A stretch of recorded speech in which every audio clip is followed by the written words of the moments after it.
Just take a moment to admire the fact I just hit a fairway. There's only two things that can happen. You can hit a good shot or a bad shot, so why waste time doing it?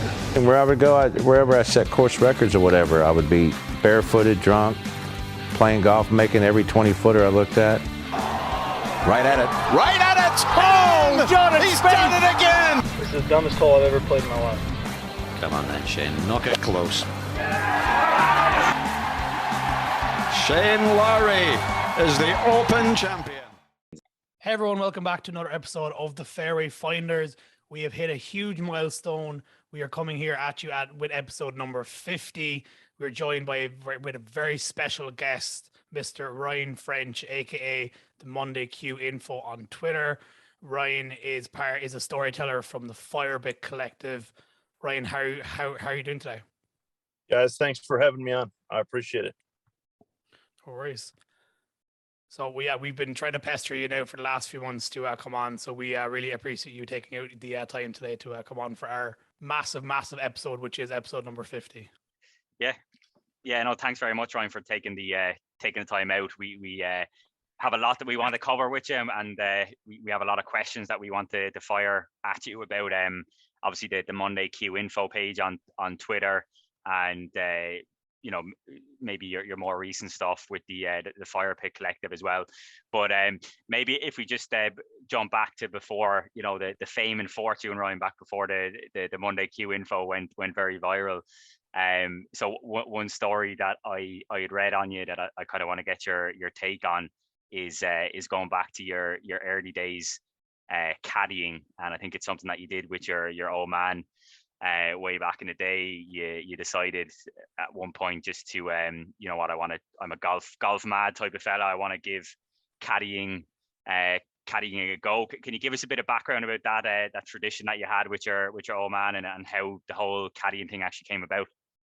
Yeah. So I played college golf, and then after college golf was I played at a junior college and then tried to walk on at a 4-year school, and that was kind of my wake up call that there was about a million golfers way better than I was, and so gave that up. But I still love the game. I've been a golf nerd kind of my whole entire life, hence the reason this has become a thing, I guess. It's just crazy. But my dad and I just kind of on a whim, we looked up actually the Canadian Tour this is pre PGA Tour being involved in any way, just when it was a good mini tour, and they needed caddies, and like we knew nothing about the mini tour world. Like I knew some because some of the guys I'd played with in college were like out there trying, but I didn't really know like financial or like all of those kind of things of what it took.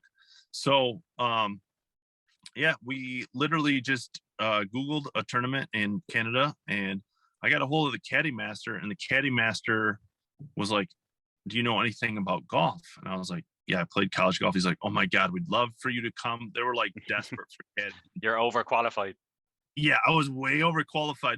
I mean, they had the first time we went, he said, "Could you show up for this like a lesson on how to be a caddy?" And it was the day before the tournament, and he's like introducing what a tee was and a hole, and I was like, "Oh, I'm gonna be the like best caddy out here," And so it was just really fun. Now, obviously, like a lot of these caddies were either kids or retired people or whatever.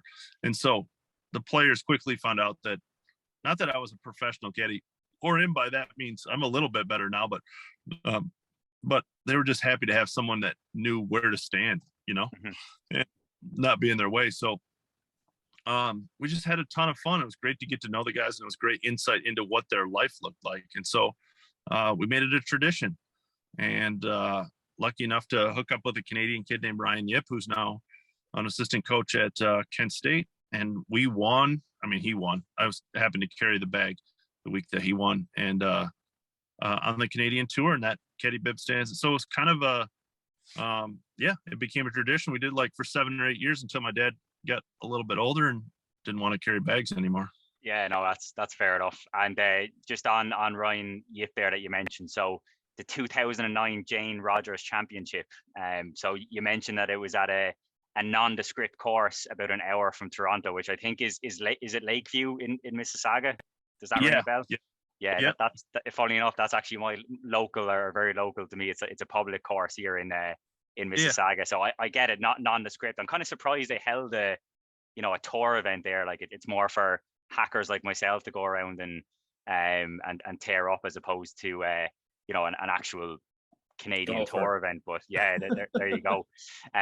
The thing that stood out about it, Ryan, was, and I'll just read a quote from one of your articles. So this guy, Ryan Yip, he was at the time a promising Canadian golfer. You caddied for him 1 year, you came back, caddied for him the second year, and he actually went and won the tournament. So the quote that I'll just read out is, it's a little bit long, but I'll read it all out. So basically, Ryan Yip goes and wins the event, and the quote you mentioned is, Ryan didn't have any family there. They don't fly in for wins at mini tour events like they do on the big tour. The media covering the event consisted of a couple of local newspapers. There was a big check, though, $20,000 for the win, plus $5,000 more for being low Canadian. After the check presentation and a couple of quick interviews, I asked Ryan where we would celebrate. I'm going to grab McDonald's and get on the road, he said. I have to go to the next event. I watched him walk into his car alone with his giant check and his clubs. Mini tour life, no family, no friends, no celebration. He had just won the biggest event of his life, and he was going to grab McDonald's. That has always stuck with me. So pretty crazy stuff, to be honest, Ryan. And I suppose the question that I have for you is, obviously we're about a decade on, maybe more than a decade on now. Has it got any more glamorous, or is it still very much the same sort of, this is the day-to-day life of these guys who are grinding out on the smaller tours? Yeah, I would almost argue, guys, that it's got less glamorous because, and this is a whole different discussion that I know you guys, it's too long to get into, but the PGA Tour entered the mini tour world, and that kind of fractured a lot of the mini tours that were going on in the United States. Now, obviously, we're talking about the Canadian Tour, and the Canadian Tour still does well for the most part, but the mini tours in the United States at that time that we used to caddy for every once in a while, the Hooters Tour and eGolf Tour, you would win events and win like $35,000. I mean, we're talking about a money that could, fund you for a good portion of the year, if not an entire year. And those are non-existent now. The Canadian Tour obviously is affiliated with the PGA Tour, and those winning checks are pretty good. But many tours in the United States, I mean, if you get a $10,000, $15,000 check, that's almost, unheard of these days. It's very rare. They're 5,000, 3,000, 7,000, and guys really just don't have time to. I mean, that is just a drop in the bucket for the cost. So it's very much like, okay, yeah, I won, thanks, great, I leave. There's no, like, at that event again. There was, you take the when Ryan won, take the members that were hanging around the course and the volunteers. There was 25 fans that showed up. There might have been 100 people around the 18th green. It was a very dramatic playoff with 3 guys, and there was almost a hole out and all that kind of stuff. There was way more fanfare that happens at a lot of mini tour events now. So, but yeah, that moment, I'll just never forget it. I think that's what's kind of has drawn people to my account, is that was my initiation to like, whoa, I didn't know this world existed. And, a lot of people just don't know that world exists. And I always say all the time is, you're wearing a Toronto Blue Jays shirt, is like, everybody's been to a minor league baseball game, so they can understand it. Like, these players come from the minor league system and all that kind of stuff. No one has been to a minor league golf tournament. No. Maybe somebody, maybe a few have been to a Corn Ferry event, but almost no one. Like, in the scheme of things, no one's ever been to a Canadian Tour event. So they just assume, or didn't really think about where these players that are on the PGA Tour came from. They're just like, oh, they're on the PGA Tour. Yeah, exactly. And then they switch on for Master Sunday and see Scotty Scheffler with, thousands of people around him, and like, geez, this game of golf is great. But I think it's something that, and obviously the success of your Twitter page alone has shown, just how much interest there is in those lower, echelons of the game. So I think obviously what you've done is great in shedding a light on it and showing what things are really like beneath the PGA Tour. So if we kind of fast forward then 10 years on from that win with Ryan, and you kind of start, I saw you mentioned when you first realized that the page was getting big, was the Honda Classic Monday Q in 2019. So you described it as the Super Bowl of Monday qualifiers. Can you talk us through a little bit about that and why it's so significant and just a bit of background on the Honda in particular? Yeah, the Hondas kind of got screwed by the PGA Tour schedule nowadays. They're in between, like, I don't know, Palm players, those kind of things. And so it's kind of a mess scheduling wise. But back in the day, it used to be a premium event that top players in the world played. A lot of European guys came over to start getting ready for the Masters and those kind of things. So the Monday qualifier was 100% the best Monday qualifier of the year. I mean, Shane Lowry has played in the Honda Monday qualifier. Alex Noren has played. There was, I don't remember the year, guys, but like back in the 2012, 2013, they sent me the old fields, and I think there was like 6 or 7 future major champions in the field. So just how it fell in the schedule, guys from Europe, didn't come over as often, obviously, as they do now. And they were getting ready to lead up to the Masters. So, and there was only a select number of sponsors exemptions. So you'd get a random guy like Shane Lowry playing in the, this is obviously pre his Open Championship and those kind of things. He just wasn't a big enough name to get an exemption. So it was, the fields were ridiculous. Yeah, I bet. And for any of our listeners who are, maybe not too familiar with the whole Monday qualifying situation at all, can you talk us through a little bit about, who can play at a Monday qualifying event? Can Donny show up on, next Monday with his bag and a caddy and take part? I mean, what I did see someone shooting 135 not too long ago. I reckon I could hang with that. You never know. I reckon I could maybe get him to the 14th in a match play. The quick rundown is technically anyone can play in a Monday qualifier that has below a 2.0 handicap, but there is a pre-qualifier at the PGA Tour, and it is really exactly for the reason that we just talked about. A guy shot 135. A lot of people want to say they've played in a PGA Tour event having no idea what a Monday qualifier is. Often played on a shithole course and a random Monday, and there's no fans or anything. There's no glorious part of a Monday qualifier at all.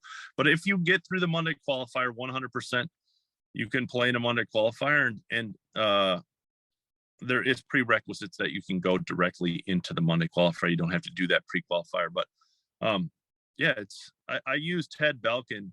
Todd Belkin was he was a club pro, but he had worked as like a pizza store manager. I mean, he was, as most people would say, like a regular Joe. He's just a dude that was good at golf, and got through the pre-qualifier and shot a 68 at the Byron Nelson Monday qualifier, and happened to be a year Tiger was playing. And like, this guy went from a pizza store manager to playing on the same course as Tiger Woods. And that's what I love about Monday qualifiers. Like, literally there's no other thing in sports like it, Yeah, I'm trying to think, is there any comparison or any, but there's not, is there? None. There's not. Like, I say this and people laugh all the time. Is like, there's no free throw contest to join the Lakers, right? There's no home run contest to play center field for the Toronto Blue Jays for a night. Like, it just isn't. There's nothing like it in sports. Yeah, you can literally go from pizza store manager to the PGA Tour in 18 holes. And 18 holes is such a ridiculous, like, I mean, the best players in the world have terrible 18 holes, and players who are too handicapped can, shoot the best round of their life, and they have no business being in a PGA Tour event, but there they are, So there's just nothing like it in sports. Yeah, absolutely. It always, Ryan, it always occurred to me that, so maybe I'm biased just because I've been so entrenched in golf from a really young age. I've basically a golf course 50 yards out my back garden since I was a kid.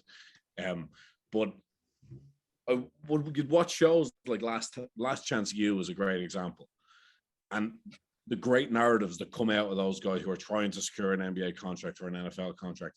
And I know we're now living in a world where Netflix cameras are all over the PGA Tour, and I know it's going to be hugely saturated, and there's going to be lots of stuff coming. I suppose twofold questions. One, was there ever attempts made to kind of stick a spotlight and stick a lens on these qualifiers in the past, with a view that you have stories like Mike Fasaki last year, like Ryan Brown this year, and then do you know whether Netflix are kind of looking at the lower reaches in terms of including part of it in the series? I mean, I'm assuming that's probably under Cloak and Dagger and APAs and stuff. Yeah, the first question is no. I mean, no one has really covered that, and obviously, you know, looking back, and I had no intention of this being a thing, but that's, you know, kind of why it became a thing. But at the end of the day, I mean, because we live and you guys live in this Twitter golf world, we think that we're like, we have a pulse on the casual golf fan, and like the casual golf fan could, you know, have Shane Lowry walk into their restaurant and they wouldn't know who the hell he is. You know, the casual golf fan knows 10 golfers in the world, and watches maybe Sundays, and, you know, and that's a large majority of it. So I get why golf media covers those guys. You know, everyone writes a Tiger story from the Masters. Everybody obviously writes a Scotty Scheffler one. Like everybody writes just the Dustin Johnson. But I just think golf has so many good stories, and it's such there's such a wide variety of stories to tell. There's 156 guys in the event, and there's as many life-changing or career-changing things, in my opinion, biased opinion, obviously, happening in the middle and down at the bottom of a leaderboard as there is at the top. I say it all the time, like a WGC to Rory McIlroy means that he gets a little bit richer. It doesn't mean really much to his life. Does he want to win? Of course. Does he have pressure to win? Of course. But does the $2 million check mean anything to him? Probably not. As the guy at the middle of the top 10 of an opposite field event who doesn't have any status and earns $100,000 in an event into the next one, it means the world. So no, there's been no real up until now, and as it's gotten popular, more and more people have covered it, and that's great. The second question is an easy one. The answer is no, but but we are doing a TV show at Fire Pit Collective about those guys. So it'll be out in September. I hope, and I really do hope, that the Netflix series is great. The F1 series is unreal. Amazing. It is amazing. It totally transformed a sport. So I've been my brothers are huge F1 fans, and would have been like Ayrton Senna was their demigod. It's one of my earliest memories, actually. I think it was only about 5. I think it was 4 or 5 when he died. But that sport had flagged for so long, a decade or more. And now I think I'm right in saying that after soccer and maybe the NBA, it's the next biggest sport in terms of social engagement. And it's 80% of the reason is because of Netflix. 100%. Yeah, for sure. Now, my biggest concern, and I hope I'm wrong, because like there's no, I mean, as my account has been, like, any focus on golf is great. So I hope I'm wrong. But F1 has 2 very good things going for it as far as making a good TV show. One, players or drivers could die anytime they start their engine, and 2, they could get fired, right? Neither of those things happen of the players that the tour is following. They obviously can't die in doing their sport, and second of all, they're all PGA Tour winners. They literally cannot lose their job. Yeah. So I don't know what the drama is of these players. I hope I'm wrong. I really, really, really hope I'm wrong. I think, because I want it to be. Sorry for interrupting there. I think one thing is, like, I really hope they don't try to start like fake beefs between the golfers just to make it more like entertaining. I can definitely see that happening. Like the whole Bryson Brooks thing. They don't really dislike each other. Like that whole thing was just the biggest money grab. And you know, I think with this golf Netflix series, as you said, there's no real, like, the background, seeing the players between the rounds of golf, that part I think would be very interesting. What do they do on their off time? How much do they actually practice? How long do they spend at the practice ground? Those things will be interesting. But you know, the actual playing of the tournaments might not be as exciting as you said, as the F1, because there isn't that much drama unless, you know, Billy Horschel says F you to Rory on a 17th hole or something, you know what I mean? So yeah, but I'm still very much like, you know, looking forward to it, but I do fully agree. And I know the creators, the producers were on No Laying Up not long ago, and it was a really interesting conversation. But I assume that it's been commissioned with an angle in mind. Obviously, they can't predict the future. They can't predict the winners. They can't predict that Tiger was going to come back and walk around Augusta and finish 72 holes. Those narratives, but they should surely be able to predict what kind of style of show that they want. It's going to be really interesting to see. Like I have an open mind with it, but again, maybe it is the myopic thing of us being such massive golf nerds, but I just think that they're missing a trick in not looking at the real world jeopardy that exists, like in Monday qualifiers and the life-changing things that happen literally every week. Yeah, my big concern is not the right word, but my biggest takeaway is I think that the casual golf fan, and it's not about covering guys that I cover or anything like that, is that I think a lot of people look at golf as elitist, understandably, right? Like the golf world has plenty of elitists. There's no argument that there's a lot of money in golf, but I think they look at the top echelon of like Tiger. I hope it's not like Dustin flying in his private jet and, you know, this guy playing in this private jet, because the fact of the matter that I've said a million times is 90% of pro golfers live like normal lives or aren't making shit and are grinding to get to the PGA Tour. So I don't want people to look and go, oh, there's a bunch of white dudes that are super rich, because a large majority of pro golf is anything but that. Yeah, paint a fake image of it, maybe of what it's really like. And if we jump back to the Monday queue side of things, Ryan, do you mind just if we get into the nitty gritty details on a Monday, how many players are showing up on let's say any given Monday, and how many players are actually getting through to, I'm sure it differs event on event, but what's the general rule of thumb for a Monday morning? Yeah, a good average on a PGA Tour. I'll cover the Korn Ferry and the PGA Tour because I think it's two good ones. Is a PGA Tour, they have a lot of limitations on how many people can get through the pre-qualifier and those kind of things. So it's around 75 to 100 in those, and they get through 4. But to give people who are listening an idea, I mean, we're talking in the Monday, there's always multiple PGA Tour winners.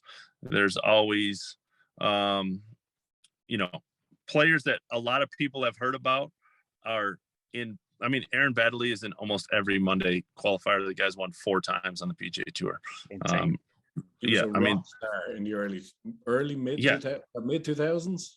Exactly. Like I mean, Matt Every next Adam Scott. Every Monday. Ben Crane, 5-time tour winner. Every Monday. There's plenty of players. On the Korn Ferry side, it's even more insane because there's no pre-qualifier. So 4 spots on the PGA Tour side for roughly 75 to 100. The Korn Ferry side, there's no pre-qualifier. So a lot of college, guys who just graduated from college, and a lot of mini tour pros play in it because they don't have to get through a pre-qualifier. And it is roughly 300 guys for 8 spots. So it's 2 sites, around 300 guys usually for 4 spots at each site. So it's insane. And the entry fee is $500. And, you're talking about Mark Baldwin, who I've caddied for at Mondays for a lot, who's part of the show. I caddy for it almost every Monday. He spent $1,400 last week. Entry fee, flight, car rental, hotel, meals for him. We were there. We flew in at 1:30 on Sunday, flew out at 9 p.m. Monday, and was 14 shot 74, missed by 6, and flew home. So there you go. In Mexico. In Texas for the Mexico Open. Yeah. So Jesus. Yeah, $1,400 in the hole for about 30 hours trip. just chasing the dragon, basically. You know what I mean? Yeah, exactly. So obviously there's a lot of bad stories with Monday Q and the guys who don't make it, and obviously there's a lot of really good stories, and be keen to get maybe your favorite kind of favorite story that you come across. I think the one that stood out from my research on it, and probably the more famous one, particularly us in Canada, I was almost going to call myself Canadian, but I'm not far off it these days, is obviously Corey Connors 2019 Valero Texas Open. Can you tell us, like, the story behind this is absolutely insane in terms of, first of all, the Monday Q event and then going on to win the tournament. Can you give us a bit of background on that? Yeah, I mean, it is the most insane story just from all the circumstances that had to happen. So first of all, Corey was he had PGA Tour status at the time. He was at an opposite field event the week prior, and I believe it was in Punta Cana, and he missed the cut by one. Had a chance on the back nine, missed the cut by one, or he would have never made it to the Monday qualifier. He would have never been able to find a flight Sunday to get their money. So start with that. And that's not insane, but it's, like, oh, okay, that's different now that we know all the things that happened. So in the Monday qualifiers, I often get like messages from players or officials or a random parent. So a player that I'm very friendly with sends me a message, and it just says, "You'll never believe what happened." This is before the end of the round, before Connors has done anything. He said, Chase Hanna, who now plays on the European Tour, doing well, said, said this guy was playing with Chase Hanna, and the rule had just changed that you could leave the flag in, and Chase left the flag in for what was like a 1.5 foot putt, and he went in to tap it in for eagle, and it pinched against the flag. The flag was leaning, pinched against the flag, and popped out. And so then took the flag out, tapped in for birdie. Had he made that tap in, Corey Connors would have never got into the playoff. Then Corey Connors, this is all separate, but obviously come together. Corey made a 15-footer on birdie on 17, made a 30-footer for birdie on 18 to get into a 6-person playoff for the last spot. 4 guys missed the green, which is almost unheard of in the playoff. He hit it to like 6 feet and made the putt to get into the Valero Texas Open, and then goes on to win. I mean, it's crazy. It's just like it. Like, I'm not a religious dude, but the fact that all that shit lined up is pretty insane. It blows my mind. The guy gets to go. He gets an invite to Augusta then the following week, and his whole world is just changed now. And he's probably if not the best ball striker, definitely in the top 5-10 ball strikers on tour. And it's probably going to be He's agreeing. He is absolutely ridiculous. Every week he posts numbers. And out of that one little break on the Monday Q, the guy's going to be probably a multi-millionaire now in 10-15 years time. So I hope he spares a thought maybe for the Monday Q guy going out grinding there, updating everybody when he's I always say that if he doesn't send beers to Chase Hanna like and more weekly, I mean, just like every time he tees it up. I mean, again, Corey Connors is obviously very talented, so would have made it at some point, but it's sped up. I mean, everybody says, "Oh, it's Corey Connors, he's obviously good." It sped up his career tenfold. I mean, he was at the Masters the next week, and so he wasn't even in anything. He was going to be in a few events the rest of the year, but obviously he would have made it at some point. But I mean, it sped up his career tenfold, and I hope he sends wine or beer or something to Chase Hanna every week. Yeah, well, you think so anyway. Good Canadian guy, you know what I mean? Good. They're all friendly up here, up in this part of the world. So I'm sure he's sorting them out. Favorite Monday Q story, is that up there, Ryan, or do you have one that tops that? Yeah, I mean, Todd Belkin is very the guy I talked about before. I mean, there's a ton, but Todd's one of my favorites just because he kind of knew he didn't belong out there, and he just soaked up everything. We had talked prior to me going to a lot of these Mondays and meeting these guys. A lot of the interactions would be through Twitter. And so he got through. I learned a little bit about his story and whatever. And I sent him a message like Tuesday or Wednesday. And he said, he's an Australian guy that lived in Texas. And he said, "Man, I just played with Sendo, John Senden, and a couple other Australian guys, like the time of my life."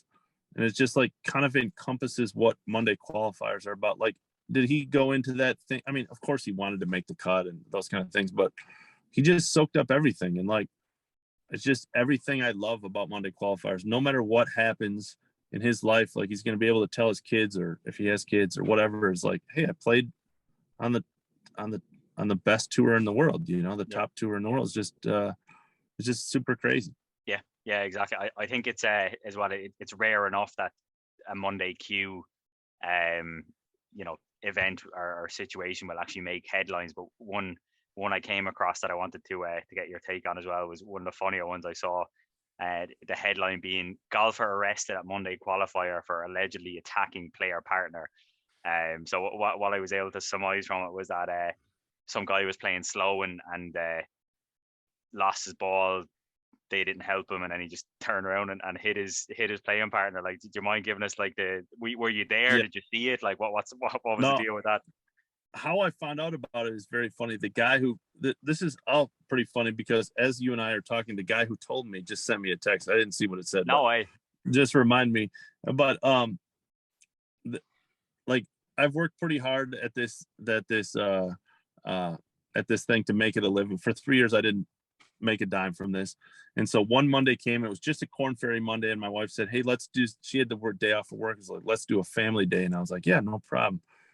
I'm going to take the day off. I'm not going to like be on Twitter, whatever. I posted the link and that was it. So I'm sitting outside and this guy calls me who's very connected in the Wichita golf world.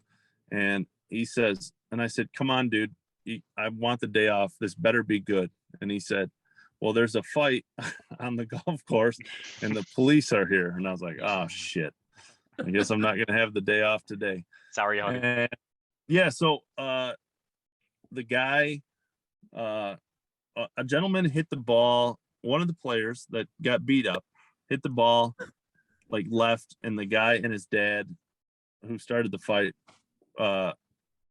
didn't help him look. At the green, the guy who lost the ball said, hey, you could help me look. And the dad said, well, stop hitting it in the woods or something to that effect. And good advice. Yeah. Before you know it, it was there was a fight. I mean, there's many favorite parts of this story.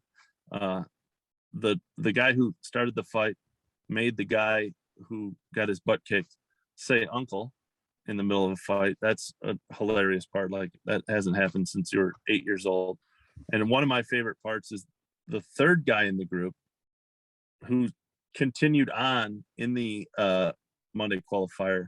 The police came out and were interviewing him as he walked up the 10th hole. Like, I mean, it's just all insane. And I wrote this story very quickly, put it up. I knew it would be popular, but I had no idea. Like, it exploded. And when I saw it on Fox News, and I'm not talking like local Fox News, I'm talking like, Fox News, on their website, on the main page, I was like, oh shit, this has gotten insane. It was everywhere. It was everywhere. That's brilliant. Like you never see how proper golf is as a sport. It's elitist, and then you see two guys in a qualifying event just scrapping with each other. I think it's brilliant. They call that a Bob Barker, did they? A Bob Barker, yeah. Now you've had enough. Now you've had enough, bitch.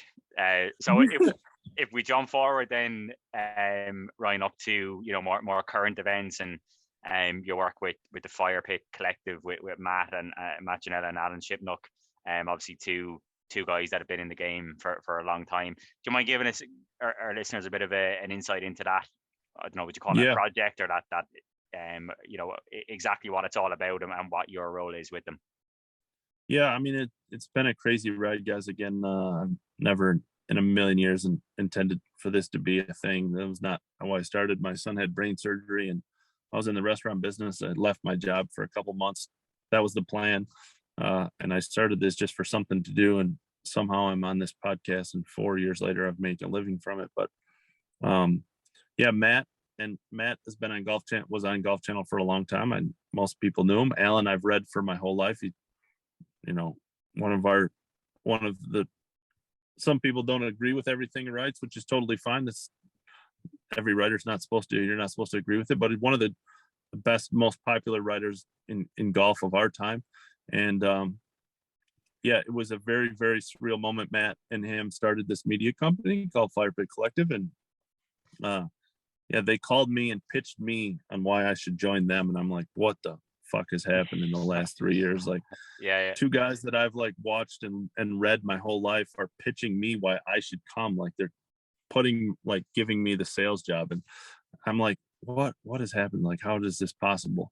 So yeah, I mean, it's been crazy, guys, because like a lot of this for the 3 years, I basically did it from my living room through Twitter and phone messages and Zoom calls and those kind of things. And now I have a budget to tell stories I want to tell, and go places I want to do, and get to know these guys and girls. And yeah, it's crazy. And I mean, literally, my job is to do what I want. They've never told me what to do.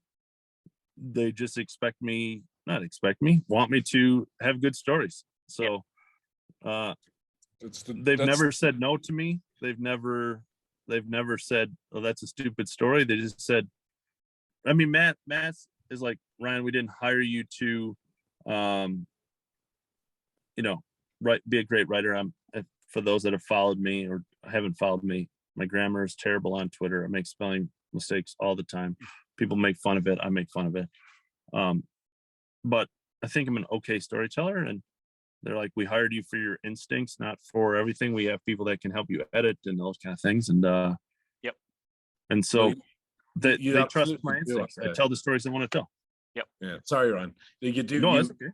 It's very clear to us from just being a follower of yours now for a couple of years, because I love these narratives. There's one of my close friends, brothers-in-law was a pro out on the Asian tour, and I used to always love chatting to him about the ins and outs of like how hard it is, and all the costs and the pressure and trying to raise a young family with all this. And I think you strike gold so often. And I suppose striking gold is a bit of a segue, because I have to ask, a segment of the podcast is obviously where we are in the predictions game to a certain degree, and we try and find horses for courses and guys who are trending. And if I were to put you on the spot, and you can totally veto this, are there any guys at the minute who are really like turning heads that are put it this way, they won't be doing Monday qualifiers for too much longer? Because I mean, if you take Morikawa as an example, I know Morikawa had an elite amateur career, but it was kind of stratospheric, and same with Scotty. In spite of, I know they were considered to be top prospects, but it seems like a guy can just catch fire and go on a tear. Have you seen anyone who's kind of, without putting pressure on them, obviously, as well? Because we're going to put all our money on it, Ryan. So yeah, mortgage the house, but yeah, Patrick Flavin, it's 100%. The kid is, and I saw a side of Patrick actually a couple of days ago at Monday that I hadn't seen. Patrick missed its second stage of Q school. Patrick had a good college career. So let me kind of start at the beginning. Good college career at Miami of Ohio. I happened to be out at the Waste Management Monday qualifier in 2019, and Patrick got through. I had known about him, but met him. Super nice kid, soft-spoken, beyond polite, just great family, really nice kid. So got through, had some success on the Corn Ferry Tour, but didn't keep his card, and then went back to second stage and lost and didn't get through. So the following Monday, that was like a Thursday, he didn't get through. The following Monday was the Bermuda Open Monday qualifier, got through and finished 16th, 17th. And so kind of had to chase Mondays. So then went to the Puerto Rico Monday, got through, finished T22. So he's like really close to non-member points.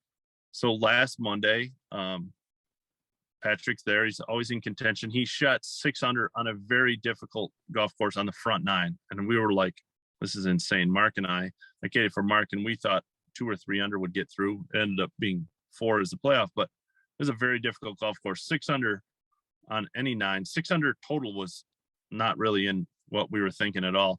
And so I saw Patrick coming in. He was the last group. So we assumed like he was going to shoot even or a couple under on the back and easily get through.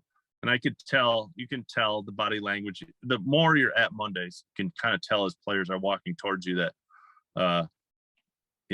how the round has gone. And I could tell that Patrick was super pissed off. Puts his bag down, and someone says, "How'd you play?" And he just says, and walks into scoring. It ended up being 4, which he thought he was out, but it was a 6-for-2 playoff. He was the last group, so immediately went and grabbed his bag, and we all started headed. And I was going to cover the playoff, and I started headed, and he was just, he's understandably angry. Bogeyed 3 of the last 4 or 5 holes to fall into this playoff, and so he was clearly pissed. Patrick has just been so polite. The playoff hole is a very weird double dogleg par 5. He's out of the 6 players, the only one that hit driver, hits it perfectly over this corner, walks like up alone, super pissed off, hits a hybrid around this other dogleg, like a sweeping hook right to the front edge, hits a difficult pitch over this little hump to a 1.5 feet, taps it in and gets through. And I'm like, holy shit, this kid is like a killer. I mean, it was most players coming off what had happened had like 0 chance in the playoff. And he hit 4 perfect golf shots. It was ridiculous. So the long-winded answer is Patrick Flavin is going to be a menace once he gets his tour card. There we go. Put him in the notebook. Ryan, do you think that, and the margins I know are just, they're so tiny, especially when you condense a qualifier into like 18 holes. But do you think, I'm sure it's probably a case that all these guys are hyper talented. Their golf swings are picturesque. They've no issues in terms of distance, in terms of being able to shape shots. Is there a blueprint on how to tackle these kind of events that you see, or do you find it's more probably down to temperament, or it's just either a natural ability or inability to handle that kind of pressure? Because it's a totally different kind of pressure. It's a financially existential pressure as opposed to a glory kind of pressure. Yeah, I mean, I think the answer of why some of the players out there, and of course there's players out there who don't really have a chance. If they had a great week, they would have a chance. But we're talking about, of the half or third that could easily keep their tour card if they were given one. I think the answer is different. Part of it is mental. Part of it is a small part of the game. But I say it all the time, is the hard part once you don't have status is the Monday qualifier. I mean, Mark Baldwin, who I've caddied for in both of his tour events, I mean, he had finished 140th on the Korn Ferry Tour last year and lost his card. I mean, he's been in the top 15 of the heading into the final day of the 2 tour events that he's gotten into. So now he played poorly on both Sundays, but like, obviously he can play out there. There's no argument about that. So, part of it is just Mondays is the hardest part of it. If you're super talented and you have 4 days and you have 72 holes, talent's going to shine through, right? In 18 holes, I mean, almost always the best players are not getting through the Monday. It's a crapshoot. One bad swing. Mark and I have played it. I caddied for him in 2 in a row that, he made a double. He made one bad swing and made a double on 17 and missed by 1 2 weeks ago, and then missed a short putt the week and missed by 1 there. So it's like not always the best players get through. But the answer of why they're in the Monday qualifying field is, I think it's inconsistent. Some of it is definitely mental. Some of it is game related in a small part. But if you could take away the names of it, a golf fan, a casual golf fan who played in a group of Monday qualifiers would think that these are the best players in the world. Like that. I mean, we played with the guy, Danny Guys. Guy didn't make a mistake the whole day, shot 5 under or 4 under and lost in a playoff to a birdie. Guy didn't make a bogey for 21 holes and is going home. I made 4 birdies, 21, 21 holes, made 4 birdies, didn't make a single bogey, headed home, Tough. So Tough. It's golf. Hashtag golf. Exactly. And you mentioned Mark Baldwin there, Ryan. How was that whole experience at Pebble Beach?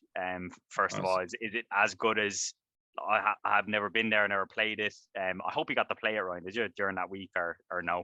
I didn't, and I'm glad. It's so difficult. All those courses are so hard. It's just it's heaven on earth, man. I don't know how I mean, Mark and I just walked around so we got there early. We played Spyglass twice. We played Saturday. We played a total of, well, he played a total of 8 rounds, on the 3 courses. Yep. And I mean, you can't believe it. It's like I've always said, like, if you created a simulation of life in a perfect golf course, it would be Pebble Beach and Spyglass. It's insane. I'm glad to hear that. I was thinking, was there a moment where you're just like, fuck, this is unbelievable. Like, what am I doing? This is the best thing that's ever happened. I mean, most of the course itself is like that, but one very cool moment, Fluff came back to caddy for Peter Jacobsen. So we were paired with Peter Jacobsen. His first pro event was the AT&T in 1977, so he was retiring back at the AT&T. And Fluff, who was his caddy for a long time, who obviously caddied for Tiger and now caddies for Furyk, came back to caddy for him. Yep. Just very soft-spoken but quiet. First day, final hole at Spyglass, Mark shot a bogey-free 69. It was like one of 3 bogey-free rounds, and we were having the fucking time of our life. I mean, it was insane. And it really didn't matter what he shot, but obviously the fact that he shot a bogey-free 69 made it amazingly better. So I'm holding the flag over my shoulder, and Mark had finished out, and Peter Jacobsen was about to tap in, and Fluff came at me with his hand out, and I went to shake his hand thinking that he wanted to, like, shake hands at the end of the round. And he said, yeah, I mean, as you do, as the round is saying. And he said, I don't want to shake your fucking hand. I want the fucking flag. And I was just like, it was the coolest moment of my life. I was just like, what the fuck is this happening? Like, did Fluff really just, like, give me shit? And then, I mean, and Fluff is just so perfect. He set it all up. The Saturday, Jacobsen's going to miss the cut by a million, just, like, fully supporting Mark. We're on the final green on the final day. And same scenario comes in, and I start to hand him the flag, and he goes, I want to shake your fucking hand. I don't want the flag. And I was just like, oh, this is amazing. Yeah, I've made it. I've officially made it. I remember that tournament, our boy Seamus Power was rattled out in front to a nice lead, but obviously he couldn't get it done in the end. The very last subject I want to chat to you about, Ryan, is just obviously the more contentious kind of aspect of professional golf right now, and that's this whole Saudi Golf League or whatever you want to call it. So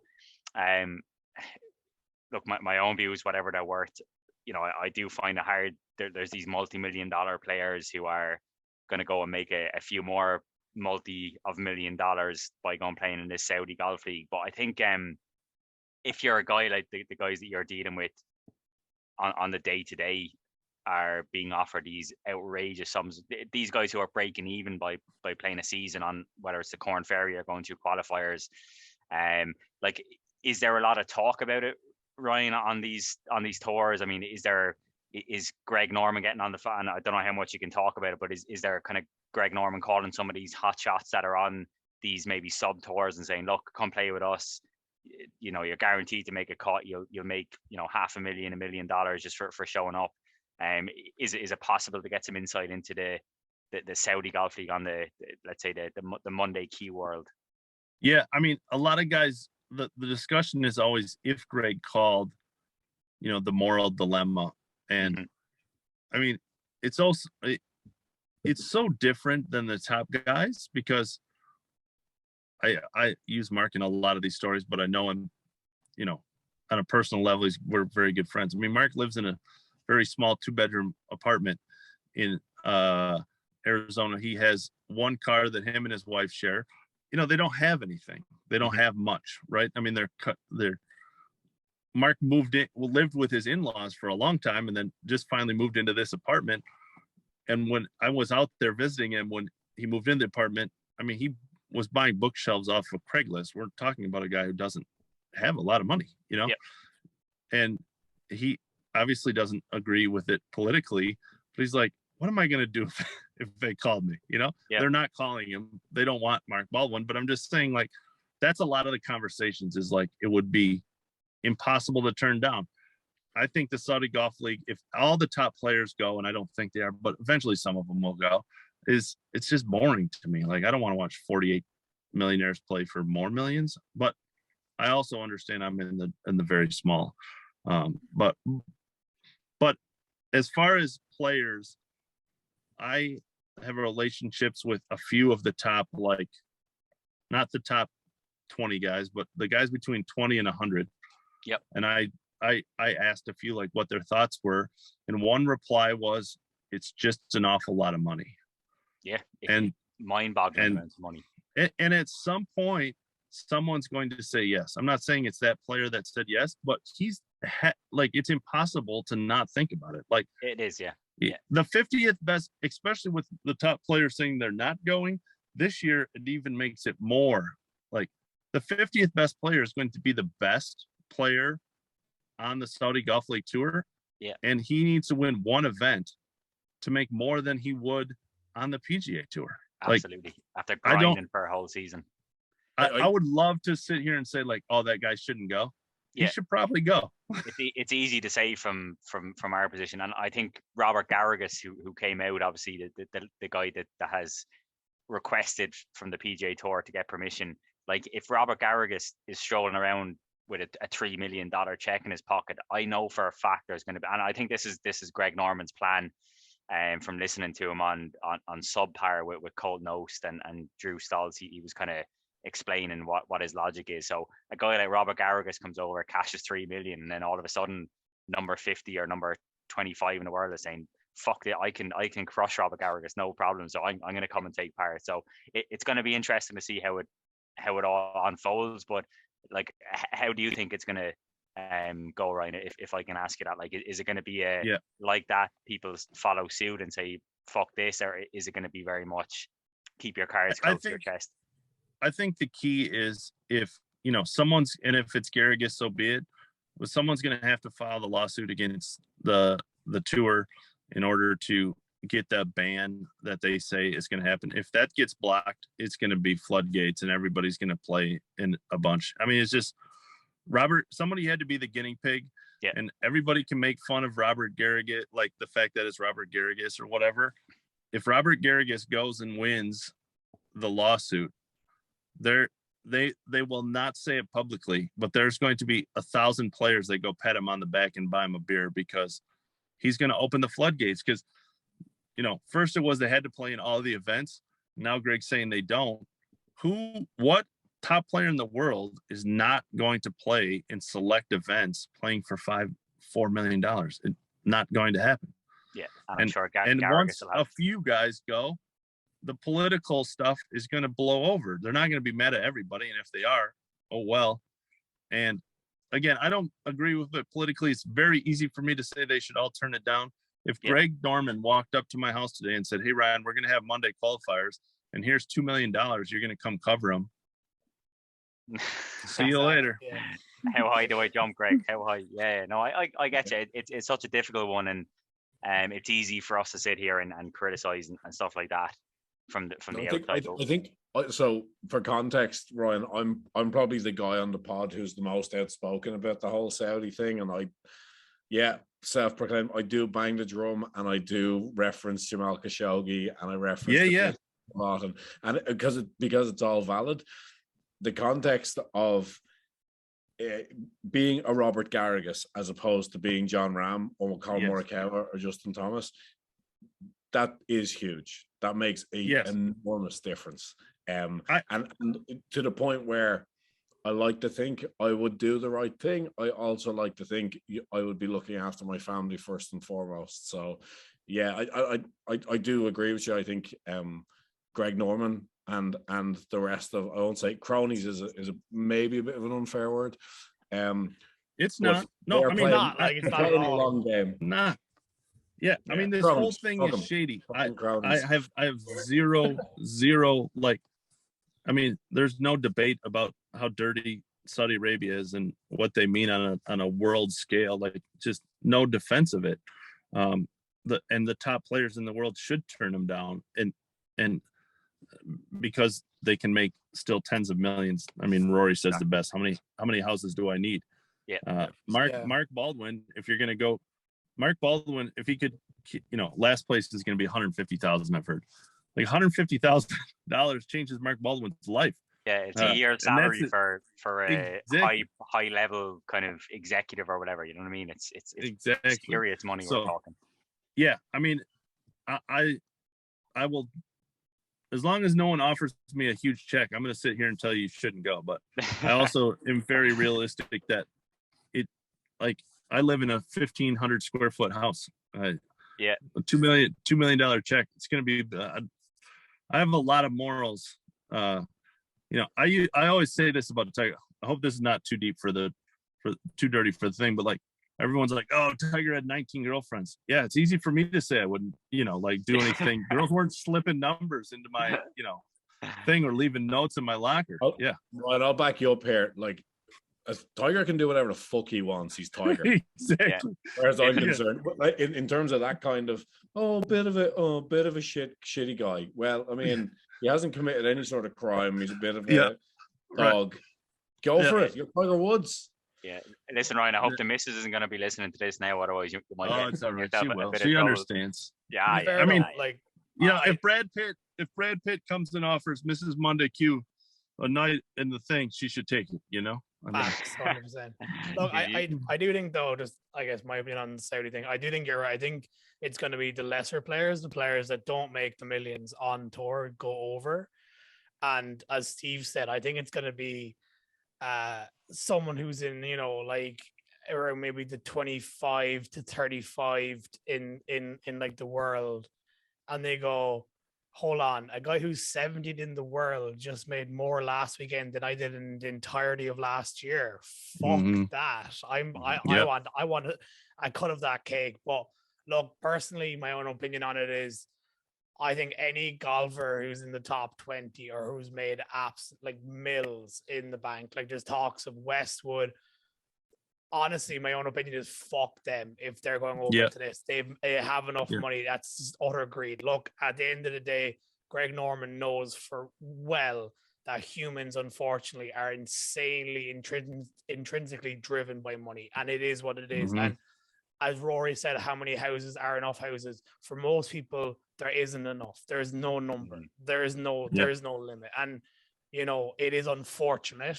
Don't get me wrong. Like, if they rang us up right now and said, lads, we want you to be the official podcast, believe me, we'd have to have a huge debate about it.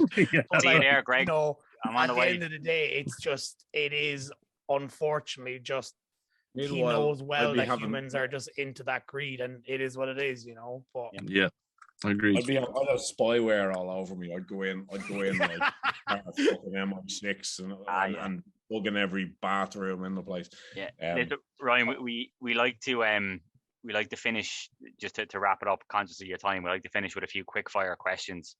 So we might rattle through them quickly. So question one, favorite golf course that you've ever played? Yeah, my favorite golf course, I mean, I did play Spyglass one of the days. So if I really had to answer, that would be the obvious. But from like a sentimental time, I grew up on a little municipal course in my hometown, and it's just like where I learned the game. So I love it. It's a little, shithole city course, but I love it. Great memories. Yes. I'm the same. I'm so fond of my local golf courses. It's one of the top 100 golf courses in Ireland, but I think it ranks like 87th or something. Yeah. But Balbriggan Golf Club, so fond of it, always will be. I totally get that. It's the memories you make, not necessarily the dog legs you're looking at. Next this question. This is a question that I actually we don't get to ask this a lot, because a lot of the time we have people on who have like sponsorship deals or are tied into a brand. But I'm always interested to know, as a golfer, one, are you a brand whore? And if so, who's your brand? Because I'm a TaylorMade, and I won't look at it not TaylorMade. I'm not really a brand whore. Like I would play anything that like feels good. I play sub 70, and you guys probably have never even heard of sub 70. They're not internet. It's a small little direct to consumer. Anyway. Yeah, it's like very on brand for me, but I really do like their clubs. I'm not being paid by them or anything. So Like that. they gave me the clubs for free, but like I'm not. Nice plug. Full disclosure.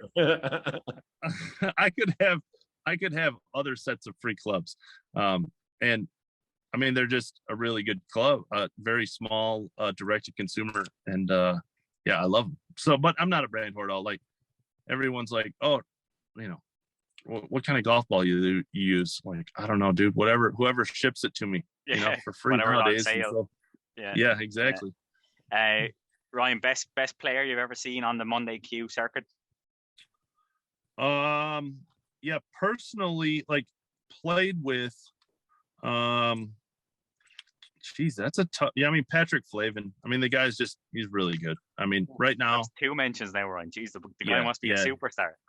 Yeah, the kid's gonna be really good, man. He's really, yeah. Patrick Flavin. Beautiful. Cool. Any I other have quick fire question? I have a really quick one there, if that's all right. Ryan, who is your GOAT?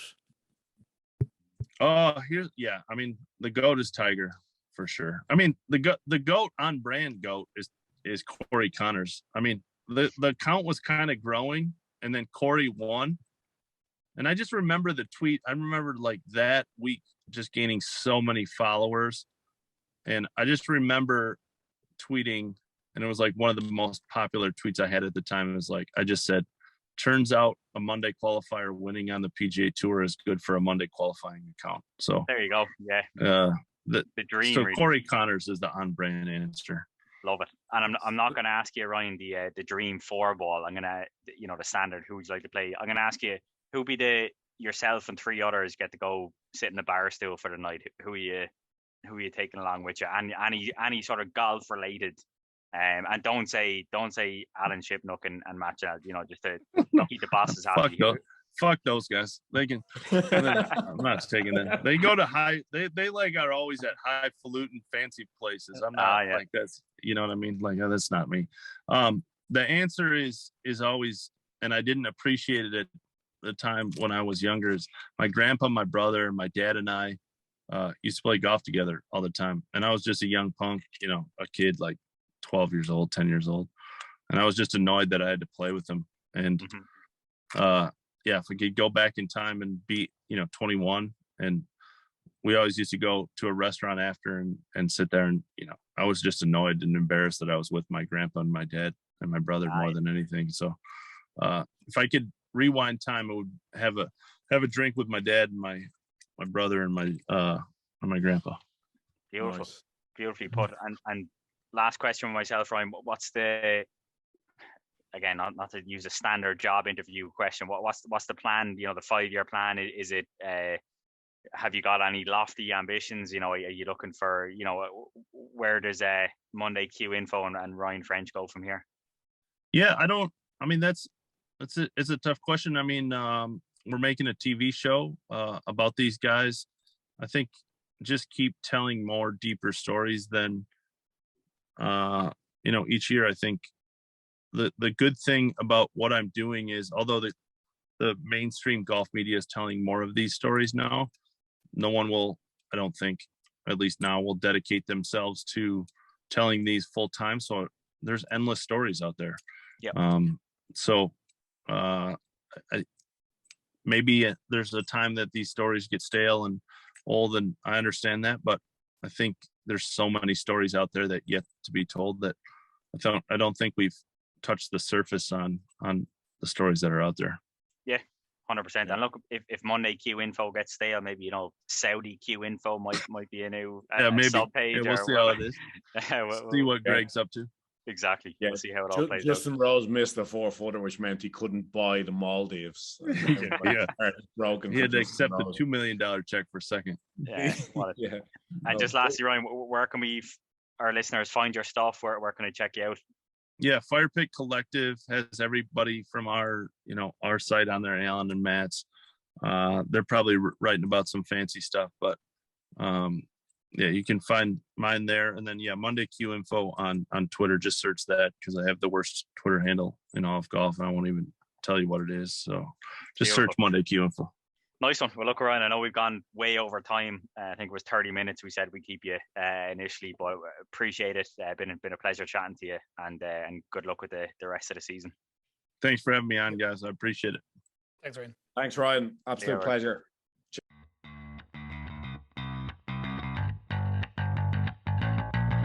Just take a moment to admire the fact I just hit a fairway. There's only two things that can happen. You can hit a good shot or a bad shot. So why waste time doing it? And wherever I go, wherever I set course records or whatever, I would be barefooted, drunk, playing golf, making every 20-footer I looked at. Right at it. Right at it. Oh, he's done it again. This is the dumbest hole I've ever played in my life. Come on then, Shane. Knock it close. Shane Lowry is the Open champion.